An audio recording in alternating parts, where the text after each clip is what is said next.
Hello viewers, সবাই কেমন আছেন? আচ্ছা, দেখেন আজকে আপনাদের জন্য নিয়ে আসলাম আমি রঙিন পানি।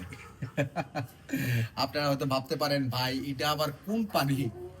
এই পিঙ্ক কালারের পানি কই থেকে নিয়ে আসেন, কি জন্য নিয়ে আসছেন? আমরা কিন্তু কিছুদিন আগে আমাদের একটা ব্লগে আপনাদেরকে বলেছিলাম যে আমাদের মুরগিগুলোর কিন্তু ঠান্ডা লেগেছে।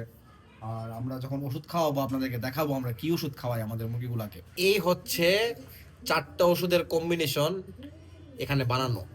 এই লাল পানিটা অথবা গোলাপি পানিটা যেটাই বলেন না আপনারা কেন, এই 4টা ওষুধের কম্বিনেশনে এটা বানানো। এখন আমি সর্বপ্রথম আপনাদেরকে কিছু কথা বলবো এখানে। প্রথমত আপনারা একজন রেজিস্টার্ড ভেটেরিনারি ডাক্তারের পরামর্শ ছাড়া আপনাদের পশু পাখিকে কোনো ধরনের ওষুধ খাওয়াবেন না, প্লিজ দয়া করে খাওয়াবেন না। এখন আমি আপনার অনেক বছর যাবৎ কবুতর পালতাছি, মুরগি পালতাছি, তো আমি ভাইয়া আসলে জানি এটা কখন কোন অবস্থায় কোন ওষুধটা খাওয়ালে এটা ঠিক হবে, সেই কারণে আমি আমার কবুতর বলেন মুরগিকে বলেন এগুলা খাওয়াই।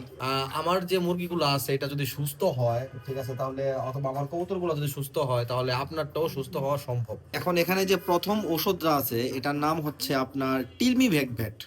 টিলমি ভ্যাক ভ্যাট এটার গ্রুপ হচ্ছে আপনার টিলমিকোসিন। এখন আসলে এখানে টিলমি ব্যাগ ভ্যাট এই জিনিসটা আপনার দেখার প্রয়োজন নাই, এটা কোন কোম্পানির ওষুধ এটাও দেখার প্রয়োজন নাই, আপনি জাস্ট এটা যে জেনেটিক নেমটা এটা মনে রাখবেন। আর টিলমিকোসিন 25% এই জিনিসটা আপনার মনে রাখলেই চলবে। এটা যদি আপনি যে কোনো একটা ভেটেরিনারি স্টোরে গিয়ে বলেন আপনাকে হয়তো বা এই অনুযায়ী ওষুধ দিয়ে দেবে। দেখেন এখানেও লেখা রাখছে এটা একটা অ্যান্টিবায়োটিক, নিবন্ধিত প্রাণী চিকিৎসকের প্রেসক্রিপশন ছাড়া ব্যবহার করবেন না।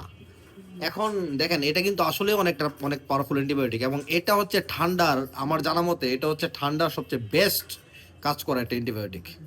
অনেকে আপনাদের মধ্যে আছেন যারা ভাই আমাদের অনেক সিনিয়র ভাইয়েরা অনেকে বলতে পারেন যে ভাই এটা তো ভাই মাইক্রোনিট খাওয়ালেই চলে, অথবা ইরাপ্রিম ভেট খাওয়ালেই চলে, অথবা মিউকোস্পেল ভেট খাওয়ালেই চলে। ঠিক আছে ভাইয়া, এখন কম্বাইন্ড অ্যান্টিবায়োটিক মাইক্রোনিট, আপনার মাইক্রোনিট বলেন আপনার ইরাপ্রিম ভেট বলেন, এগুলো কিন্তু ভাইয়া কম্বাইন্ড অ্যান্টিবায়োটিক।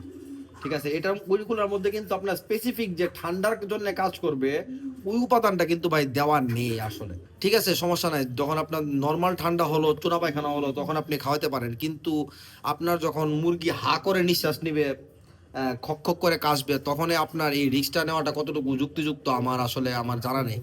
এটার সাথে আমরা দিয়েছি আপনার টিডি কফ, এটা হচ্ছে আপনার কফের জন্য সব থেকে ভালো ওষুধ। ঠিক আছে, তারপর আমরা দিয়েছি এখানে আপনার রেসপিরন, এটা হচ্ছে আপনার শ্বাসতন্ত্রের ওষুধ। টিলমি ব্যাক ভ্যাট, ঠিক আছে, এটার সাথে আপনার এটা যদি আপনি একা দেন সেক্ষেত্রে কিন্তু এটা ওইরকম কাজ করবে না।